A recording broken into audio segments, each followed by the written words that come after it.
நித்திய கல்யாணி சித்தர்களால் கண்டெடுக்கப்பட்ட அற்புதமான மூலிகை.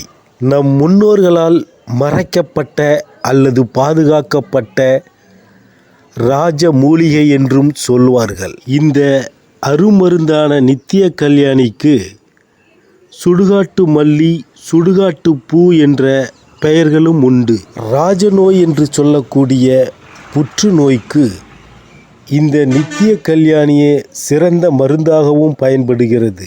மூலம், பௌத்திரம், சர்க்கரை, ஆறாத புண்கள் என்று பல வகையான நோய்களுக்கு மிகச்சிறந்த அருமருந்தும் இந்த நித்திய கல்யாணியே என்பதை மறந்து விடாதீர்கள். நான் குருசாமி சித்த வைத்தியரின் மகன் என்பதனால் இந்த பதிவை இடவில்லை. இந்த மருந்தை உட்கொண்ட அனுபவமும் உண்டு. என் நண்பர்கள் உட்கொண்டிருப்பதை பார்த்த அனுபவங்களும் உண்டு. ஒவ்வொரு வைத்தியர்களும் இந்த நித்திய கல்யாணி பூ அல்லது இலையோடு சில மருந்துகளை, அதாவது கருஞ்சீரகம், மஞ்சள், பூண்டு என்று சில மருந்துகளை இதனோடு கலந்து குறிப்பிட்ட சில நோய்களுக்கு மருந்தாக தருவார்கள். உங்களுக்கு என்ன நோய் இருக்கின்றதோ அவற்றிற்கேற்றாற்போல் அந்த சித்த வைத்தியர்களின் அறிவுரையை கேட்டு சரியான மருந்துகளை கலந்து அவற்றை சரியானபடி உட்கொள்வதனால் நிச்சயமாக உங்களுக்கு இருக்கும் பிணி நிச்சயம் தீர்ந்துவிடும் என்பதில் மாற்றமில்லை. சித்த வைத்திய முறைகளில் குறிப்பாக நீங்கள் கையாள வேண்டியது நான்வெஜ் மற்றும் புளி, காரங்களை முற்றிலும் தவிர்க்க வேண்டும். இந்த மருந்தை உட்கொள்ளும் நேரங்களில் வந்த நோயை விரட்டுவதும் அல்லது கட்டுப்பாட்டில் வைத்துக்கொள்வதும் உங்கள் கையில்தான் இருக்கின்றது.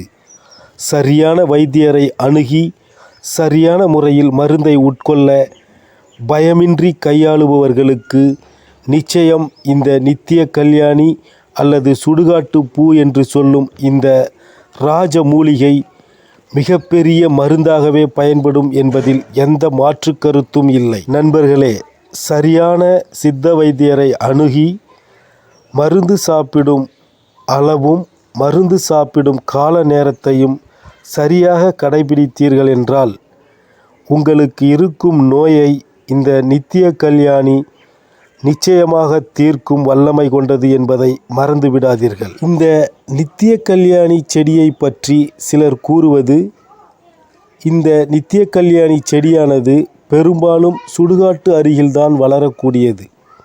அது உண்மைதான்.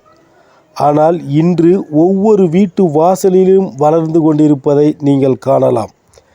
இவற்றில் இரு கலர்கள் உண்டு.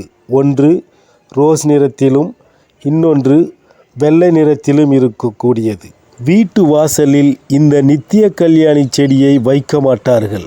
காரணம், அமானுஷ்யம் அதில் வந்து தங்கிவிடும் என்பார்கள். யார் என்ன கூறினாலும் இரு கலர்களில் பூக்கும் இந்த நித்திய கல்யாணி செடியானது மூலிகைகளில் ராஜ மூலிகை என்பதை நாம் அறிந்து கொள்ள வேண்டும்.